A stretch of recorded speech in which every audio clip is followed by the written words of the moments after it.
Hello po sa inyong lahat mga ka-crypto. Ako po si Pinoy Crypto Trader at sa video na ito ay atin pong pag-uusapan ang tungkol sa balitang ito kay Fluky Ino. Kung saan ang sabi rito ay Fluky approves major token burn of 15.2 billion tokens. Ayan, nabanggit ko na po ito ng ilang beses sa ating pagti-technical analysis dito kay Fluky Ino. At ito po yung inaabangan natin na malaking kaganapan ngayon dito kay Fluky Ino kasi ngayon po nila susunugin ito. Ayan, bago po tayo magpatuloy ay nais ko lamang po munang bigyang linaw ang aking disclaimer kung saan ang linalaman po ng video na ito ay hindi po ito isang financial advice. For education and information purposes lamang po ang layunin nito. Maliban po dito ay nais ko na rin pong magbigay babala na wala pong kahit anumang group chat ang Pinoy Crypto Trader. Yan, ang sabi rito ay on May 22, 2024, Fluky DAO will burn 15.2 billion Fluky tokens following a 99.84% vote in favor, aiming to manage supply and enhance token value. Ayan, dumaan po ito sa isang proposal. Ayan, kung saan ay ang Fluky DAO ay yung kanilang proposal ay susunugin nila ang 15.2 billion na amount ng Fluky Ino tokens. Napakalaki po nito na amount. Ayan, yung proposal na ito ay pagbobotohan po ito ng community ng Fluky Ino kung payag ba sila or hindi. At natapos na po yung voting voting procedure na ito na kanilang isinagawa at ang nanalo po ay ayan, yes, pumayag po ang community ni Fluky Ino. Ayan, kung saan ay 99.84% po ang bumoto na pabor po sila na sunugin ang 15.2 billion na Fluky Ino tokens na ito. Kaya ayan, kung masusunog po kasi ang ganito kalaking amount na tokens, ayan, na Fluky Ino tokens, sa mga hindi po nakakaalam, ay magdudulot po ito ng scarcity kasi mababawasan po ng 15.2 billion yung na Fluky tokens yung kanyang circulating supply. At syempre, kung pag nababawasan yung kanyang circulating supply ay nagdudulot po yan ng scarcity. Ayan, at kung pag may scarcity ay magkakaroon ng mas mataas na demand or tataas yung demand. At syempre, kung pag tataas yung demand at maraming bibili nito, ay yan po ang siyang magdudulot ng buying pressure para umangat ang presyo nito. Kaya syempre, yan ang dahilan kung bakit almost 99% or 99.84% ang pabor or pumayag dito. This decision follows a proposal that received overwhelming support from the Fluky community with 99.84% of voters in favor of the burn. Ayan.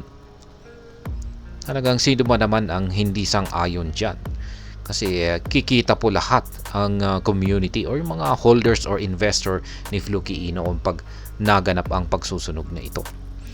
Kaya ayan, ito po yung actual na tweet ng Fluky Ino kung saan ay base po sa kanilang announcement ay ngayon po nila susunugin ang 15.2 billion na Fluky Ino tokens na ito. Yan, sabi dito ay 15.2 billion Fluky tokens will be burnt on May 22, 2024. Kaya ngayon po yan. Mukhang siguro ay baka mamaya lang po yan ay susunugin nila. Nahuhuli po kasi sila sa ibang bansa pagdating po sa oras. Kaya ayan, kaya kung pag sinunog po nila yan ay mararamdaman po natin yung impact na posibleng biglang makaranas po ng price surge itong si Fluky Ino mamaya. Market impact and community reaction.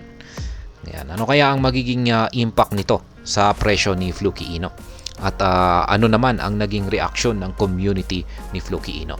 At yan na nga, yung sinabi ko kanina, yung market impact nito ay syempre magdudulot po ito ng scarcity at mataas po ang posibilidad na aangat po ang presyo ni Fluky Ino kapag naganap ang malakihang pagsusunog na ito dito.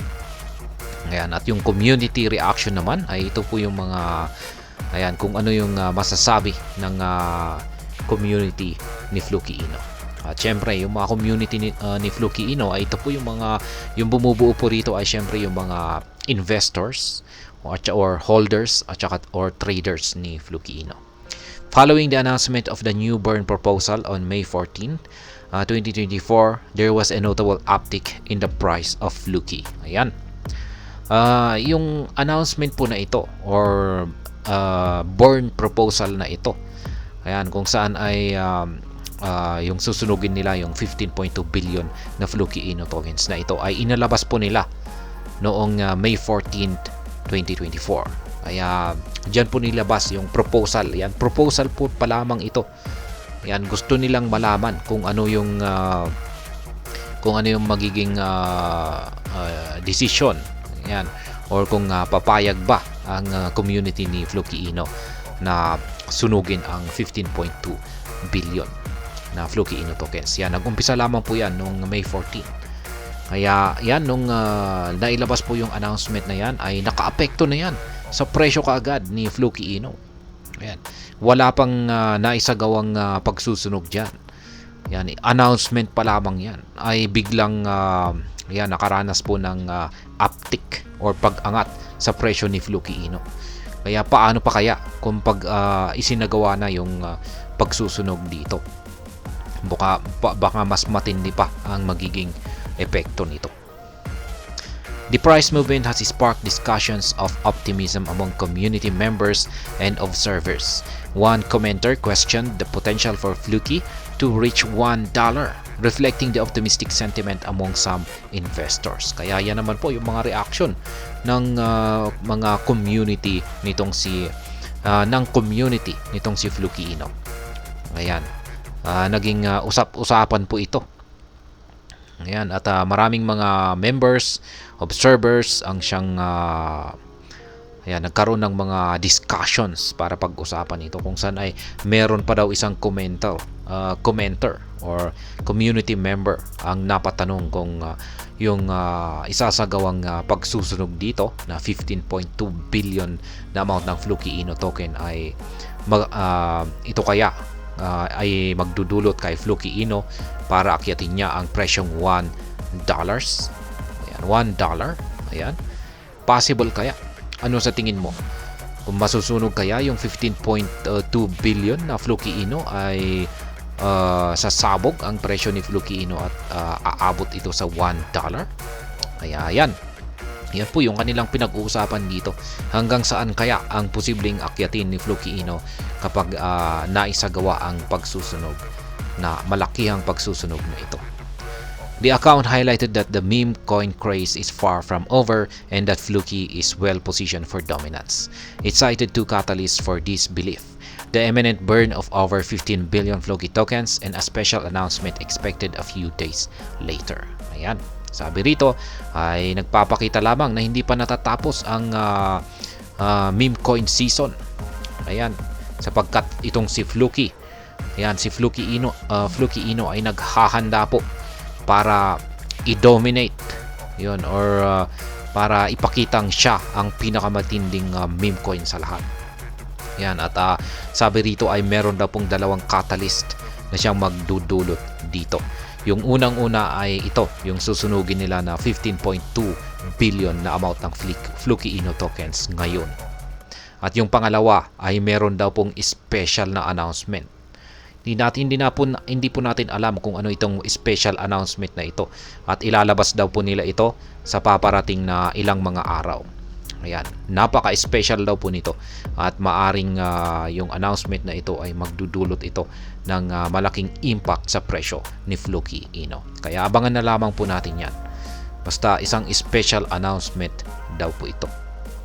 Ayan, pero sa ngayon ay syempre yung hinihintay po natin dito ay yung unang catalyst na susunugin nila na 15.2 billion na amount ng Fluky Ino tokens. At yan, abangan po natin yan. Mukhang mamaya lamang po talaga yan. At hanggang dito na lamang po tayo sa video na ito mga ka-crypto. Sana po ay inyong nagustuhan ang aking paliwanag sa video na ito. Kung inyo po itong nagustuhan ay pakiclick lamang po ang like button nito. Para naman po sa mga bago lamang dito, kayo po ay aking inaanyayahan para mag-subscribe. Pakiclick na rin po ang bell icon nito dahil ito po ang siya magsisilbing notification nito sa mga bago kong videos na akin pong ina-upload sa aking YouTube channel na ito. Marami pong salamat sa panonood, ingat po tayo lagi at God bless po sa ating lahat.